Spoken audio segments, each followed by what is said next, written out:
காஞ்சிபுரம் அடுத்த வாலாஜாபாத் அருகே வெங்குடி பகுதியில் பாலாற்றின் நடுவே எரிசாராயம் புதைத்து வைத்திருப்பதாக மதுவிலக்கு ஆயத்தீர்வை போலீசாருக்கு ரகசிய தகவல் கிடைத்தது.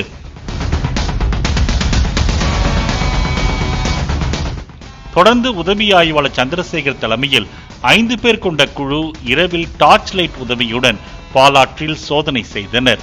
அப்போது மண்ணுக்கு அடியில் 10 கேன்களில் 350 லிட்டர் எரிசாராயம் கண்டுபிடிக்கப்பட்டது.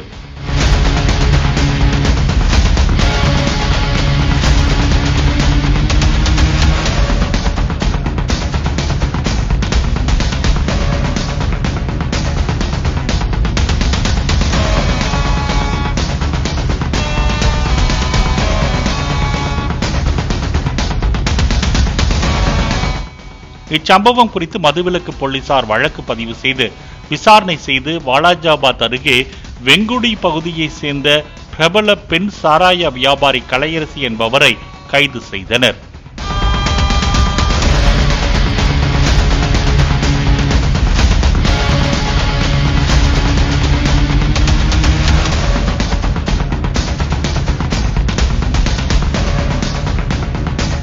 ஏற்கனவே கள்ளச்சாராயம் குடித்து பல உயிர்கள் பலியாகியுள்ள நிலையில் காவல்துறையினர் கள்ளச்சாராயத்தை ஒழிக்க தீவிரமாக போராடி வருவதாக தெரிவித்துள்ளனர்.